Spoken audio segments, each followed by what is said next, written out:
Hello दोस्तों, स्वागत है आपका अपने YouTube channel T S. Srivastava foundation पे। कैसे हो आप सब? देखो, काफ़ी दिनों से कुछ प्रॉब्लम्स थी जिस वजह से वीडियोस नहीं आ रहे थे। ओके, लेकिन आज से लकीली हम लोग इस चैनल पर एक बिहार स्पेशल की सीरीज़ चलाएंगे जो आपके अपकमिंग बीपीएससी 66 और बिहार एसआई के बैच एग्ज़ाम के लिए काफ़ी इम्पॉर्टेंट होगा। आपको पता है बीपीएससी की वैकेंसीज नोटिफिकेशंस आ गए हैं 66 के, सब इंस्पेक्टर की वैकेंसी आ चुकी है। तो उस लिहाज से अगर देखें तो ये सीरीज़ आपके लिए बहुत इंपॉर्टेंट होगी। हम लोग इसमें कंप्लीट बिहार स्पेशल 10 से 12 वीडियोस 15 वीडियोस के अंदर में पूरे बिहार स्पेशल को कंप्लीट करेंगे। और आपको पता है बीपीएससी में बिहार स्पेशल लगभग 20 मार्क्स का वेटेज रखता है, 20 क्वेश्चन का वेटेज रखता है। ओके, चलो स्टार्ट करते हैं। सबसे पहले आपको पता है ये जो बिहार है ना अपना, ये नॉर्थ ईस्ट में होता है। इंडिया के मैप में आप देखोगे तो ये नॉर्थ ईस्ट में पड़ेगा। अब आगे कुछ बात करें हिस्टोरिकल चीज़ें, तो 11वीं और 12वीं सदी में बिहार के विभिन्न जगहों पर बौद्ध भिक्षुओं के अनेक विहार थे। ठीक है, पहले तो ये बता दूं कि बिहार का नाम बिहार क्यों पड़ गया। तो ये एक्चुअली कुछ हिस्ट्री थी कि 11वीं और 12वीं सदी में बिहार में बौद्ध भिक्षुओं की संख्या बहुत अधिक बढ़ गई थी। जिस जगह पे वो रहते थे और वो जहाँ भिक्षा मांगते थे उस जगह को, उनके निवास स्थान को विहार कहते थे। क्लियर? विहार कहते थे। और फिर ये शब्द विहार विहार विहार कई बार यूज हुआ और फिर इसका नाम बिहार पड़ गया। क्लियर? आगे एक नोट देखना, आपको पता है 1911 में प्रथम दिल्ली दरबार लगा था और प्रथम दिल्ली दरबार में ही यह तय हुआ था कि 1 अप्रैल 1912 को बिहार बंगाल से अलग हो जाएगा। ओके, या यूं कहो कि बंगाल का एक छोटा सा हिस्सा अलग करके उससे बिहार बना दिया जाएगा। ये 1911 प्रथम दिल्ली दरबार में तय हुआ। ठीक है, क्वेश्चन दो तरीके से आएंगे। पहला कि बिहार के बनने का, बिहार गठन का निर्णय कब लिया गया, 1911, 1912 या और भी बहुत सारे 2 ऑप्शंस होंगे। तो यहाँ पे निर्णय लिया गया 1911 में, लेकिन वो अलग हुआ 1 अप्रैल 1912 को। आगे देखो, बंगाल से अलग होने के बाद उड़ीसा, झारखंड और खुद बिहार, ये तीनों एक हिस्सा थे और ये कंप्लीटली बिहार कहलाता था। ये तीनों एक साथ मिलके बिहार कहलाते थे। फिर 1936 में बिहार जो उड़ीसा और झारखंड से मिलकर बनता था उसमें से उड़ीसा अलग हो गया। ठीक है, उसमें से उड़ीसा अलग हो गया, बिहार से उड़ीसा अलग हुआ, यानी बिहार का यह विभाजन था। 1936 में बिहार से उड़ीसा अलग हुआ, इस प्रकार उड़ीसा का गठन हो गया। फिर अगली बार 15 नवंबर 2000 में, इंपॉर्टेंट डेट है याद रखोगे, 15 नवंबर 2000 में बिहार झारखंड से अलग हुआ या झारखंड बिहार से अलग हुआ। वापस से झारखंड बिहार से अलग हुआ ना, बिहार से झारखंड अलग हो गया और इस प्रकार झारखंड का गठन हुआ। फिर से एक बार रिपीट करोगे, 1911 प्रथम दिल्ली दरबार में बंगाल से अलग एक नए राज्य बिहार की स्थापना करने की बात हुई। 1 अप्रैल 1912 को बंगाल से अलग एक राज्य बिहार बना दिया गया, जो उस समय बिहार, उड़ीसा और झारखंड तीनों के साथ मिलकर बनता था। 1936 में बिहार को, उड़ीसा को बिहार से अलग कर दिया गया और इस प्रकार उड़ीसा का गठन हुआ। 15 नवंबर 2000 में झारखंड को बिहार से अलग किया गया और इस प्रकार झारखंड का गठन हुआ। अब देखो, ये बीपीएससी का क्वेश्चन है कि बिहार के कितनी बार विभाजन हुए हैं। तो बिहार विभाजन 3 बार हुआ है या 2 बार हुआ है। Actually most of the student ने 3 बार आंसर किया था, लेकिन हकीकत में बिहार का विभाजन 2 ही बार हुआ है। उड़ीसा और झारखंड से, बंगाल से बिहार का विभाजन नहीं हुआ। यहाँ तो बंगाल का विभाजन हुआ और फिर वहाँ से बिहार बना। लेकिन 1936 में बिहार विभाजित हुआ और उड़ीसा बना। फिर 2000 में बिहार विभाजित हुआ तो झारखंड बना। याद रखोगे इस चीज़ को।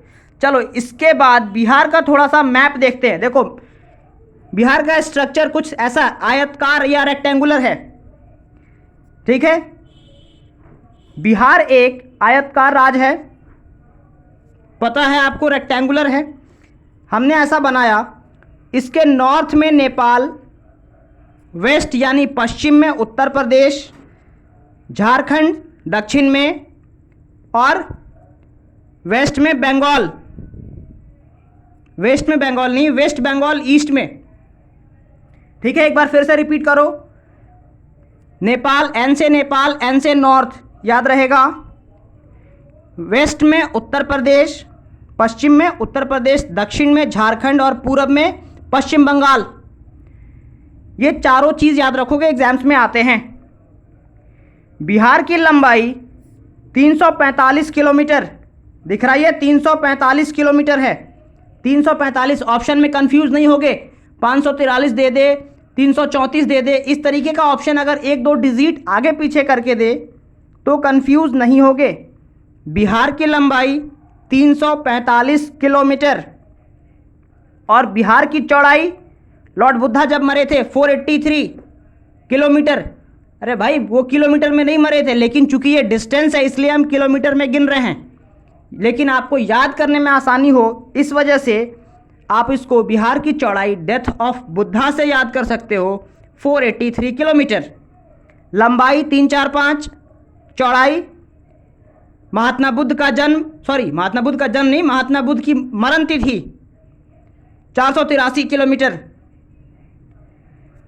अगर इसके विस्तार के बारे में बात करें, इसके विस्तार के बारे में बात करें तो 83 डिग्री 19 मिनट 50 सेकंड, ये चीज़ आपको समझ में आती है।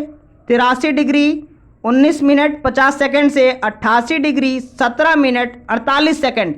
आप इसको सिंपल 83 से 88 याद कर सकते हो, ओके। और उत्तरी अक्षांश में ये देशांतर था, 83 से 88 देशांतर, और उत्तरी अक्षांश में 24 से 27 आप कह सकते हो। एक्चुअली में 24 से 27 है, और इसको डिटेल में करो तो 24 डिग्री 20 मिनट 10 सेकंड से लेकर 27 डिग्री 31 मिनट 15 सेकंड तक, और इसको शॉर्ट कर दो तो 24 से 27।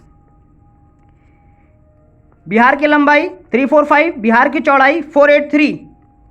अब कुछ अदर इंफॉर्मेशन बिहार के बारे में, तो area of Bihar, area of Bihar याद रखोगे, एरिया आयतकार है ना, और आयत का एरिया लंबाई गुने चौड़ाई होती है, इसलिए ये एरिया बहुत बढ़ जाता है, कंफ्यूज नहीं होगे। 94,163 वर्ग kilometre. Area of Bihar 94,163 square kilometre, और ये भारत का 13वां सबसे बड़ा राज्य है एरिया के दृष्टि से। क्षेत्रफल की दृष्टि से पहला स्थान राजस्थान का है और बिहार का स्थान 13वां है। इसके बाद बात करो area of Bihar with respect to India, okay. ये बड़ा इंटरेस्टिंग फैक्ट है, पूरी इंडिया के पास जितनी ज़मीन है ना, उसका सिर्फ 2%, 2.86% इंडिया के पास है। अच्छा, आपको पता है बिहार में ज़मीनें इतनी महंगी क्यों मिलती हैं? 1-1 करोड़ रुपए की ज़मीन मिलती है। क्यों भाई? क्योंकि पूरे इंडिया में जितनी ज़मीन है उसका सिर्फ 2.86% बिहार के पास है, और population Bihar with respect to India, यानी कि पूरे देश में जितनी जनसंख्या है उस पूरी जनसंख्या का 8.6% बिहार में रहता है। अब आप खुद इमेजिन करो, ज़मीन लगभग 2 से 2.5% और जनसंख्या 8 से 8.5%। 2% ज़मीन पे 8% जनसंख्या कहाँ रहेगी? इस वजह से ज़मीन की कीमत इतनी अधिक होती जा रही है अपने राज्य में।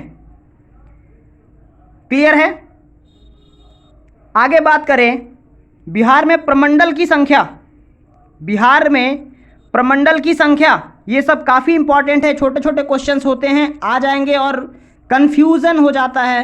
प्रमंडल पूछ रहा कि प्रखंड पूछ रहा कि जिला पूछ रहा, यहाँ कन्फ्यूज़न हो जाता है। बिहार में प्रमंडल की संख्या 9, जिसमें सारण प्रमंडल, दरभंगा वाला रीजन ये सब आ जाता है, ठीक है। बिहार में प्रमंडल की संख्या 9, जिलों की संख्या 38। और एक फैक्ट यहाँ से याद रखोगे, बिहार में कुल 38 जिले हैं, जिनमें से अंतिम जिला बना अरवल। अरवल औरंगाबाद के तरफ पड़ता है। बिहार में औरंगाबाद के तरफ एक जिला पड़ता है अरवल। ये अरवल जिला सबसे अंतिम जिला है 37 से 38 होने में। अभी बिहार में वर्तमान में 38 जिले हैं। बिहार में प्रखंडों की संख्या कितनी है? तो 534। प्रखंडों की संख्या 534 और अनुमंडल की संख्या 101। ये जरूर याद होना चाहिए। देखो कई बार ऐसा होता है ना कि कुछ इन्फॉर्मेशन आपके राज्य के हैं, भले आप कोई एग्जाम नहीं दे रहे फिर भी आपको पता होना चाहिए। आपका आईक्यू, आपका कॉमन नॉलेज ये इंक्रीज करता है। वापस से रिपीट करें, प्रमंडल 9, जिला 38, प्रखंड 534, अनुमंडल 101। बिहार के कुछ राजकीय चिन्ह के बारे में बात करें, राष्ट्रीय चिन्ह नहीं, बिहार एक राज्य है इसलिए राजकीय चिन्ह। राष्ट्रीय पक्षी, राष्ट्रीय पशु, सबसे पहले राष्ट्रीय, माफ करो राष्ट्रीय नहीं, देखो तुम्हें राष्ट्रीय और राजकीय का अंतर बताते बताते मैं खुद राष्ट्रीय पे चला आया, है ना। चलो वापस से देखो, राजकीय पशु बैल, राजकीय पक्षी गौरैया, जिसकी जनसंख्या काफ़ी कम होती जा रही है, राजकीय पक्षी गौरैया, राजकीय मछली मांगुर मछली, राजकीय पुष्प गेंदा, राजकीय वृक्ष वट वृक्ष या पीपल का पेड़, ठीक है।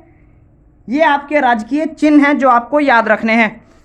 एक और चीज़, 22 मार्च को हर साल बिहार दिवस के रूप में मनाया जाता है। 22 मार्च को हर साल बिहार दिवस के रूप में मनाया जाता है। ये कई बार क्वेश्चन रिपीट हो चुका है। बिहार दिवस कब मनाते हैं? 22 मार्च को। क्लियर। कुछ और फैक्ट देखना, बिहार में 2 भाषा है जो प्रथम और द्वितीय राजभाषा के रूप में जानी जाती है। प्रथम राजभाषा हिंदी है, आप सबको पता है, और द्वितीय राजभाषा उर्दू है। क्लियर। प्रथम राजभाषा हिंदी है, द्वितीय राजभाषा उर्दू है। क्षेत्रफल से सबसे बड़ा जिला बिहार में अगर कोई है तो वो पश्चिमी चंपारण है। सबसे बड़ा जिला क्षेत्रफल की दृष्टि से, याद रखोगे 2 दृष्टियां होती हैं, क्षेत्रफल और जनसंख्या। क्षेत्रफल की दृष्टि से सबसे बड़ा जिला पश्चिमी चंपारण और सबसे छोटा जिला शिवहर है। ओके। वहीं अगर जनसंख्या की बात करें तो जनसंख्या की दृष्टि से सबसे बड़ा जिला पटना है, जो कि बिहार की राजधानी भी है, और सबसे छोटा जिला शेखपुरा है। कुछ राजनीतिक स्तर पर बात करें तो लोकसभा की सीटें बिहार में 40 हैं। देखो, एक सबसे ज़्यादा और एक अपने राज्य का, ये 2 याद रखना जरूरी होता है। सबसे ज़्यादा उत्तर प्रदेश में 80 सीटें हैं और अपने राज्य में लोकसभा की 40 सीटें हैं। राज्यसभा की 16 सीटें, विधानसभा की 243 सीटें 243, और वहीं विधान परिषद की 75 सीटें अपने बिहार में हैं। बिहार में द्विसदनीय संसद चलती है, सदन चलता है, संसद नहीं सदन चलता है। बाय कैमरल, इसका क्या मतलब होता है? यहाँ पर विधानसभा और विधान परिषद दोनों है। लोकसभा में 40 सीटें, राज्यसभा में 16 सीटें, विधानसभा में 243 और विधान परिषद में 75 सीटें बिहार में हैं। इसके साथ आज आपके बिहार का परिचय खत्म हो गया। ये एक सामान्य परिचय था। कल से हम लोग बिहार की कुछ नदियाँ, कुछ बिहार के विभाजन, बिहार का फिजिकल डिस्ट्रीब्यूशन, कोई पठारी क्षेत्र है, कोई पर्वतीय क्षेत्र है, कोई मैदानी क्षेत्र है, उसके बारे में डिस्कस करेंगे। उम्मीद करता हूँ आपको वीडियोस पसंद आई है। चैनल को सब्सक्राइब करके जुड़ जाइए और बीपीएससी के इस सीरीज़ में मैं आपको इतनी गारंटी देता हूं कि बिहार स्पेशल के 20 क्वेश्चन से 17 से 18 क्वेश्चन आपका इससे बाहर नहीं जाएगा, और 2 क्वेश्चन तो हमेशा अपवाद में लेके चलते हैं। ठीक है, चलिए अपना सपोर्ट बनाए रखिए। चैनल से जुड़े रहने के लिए धन्यवाद। मिलते हैं अगले वीडियो में कुछ नए सीरीज़ के साथ। Bye bye, have a nice day.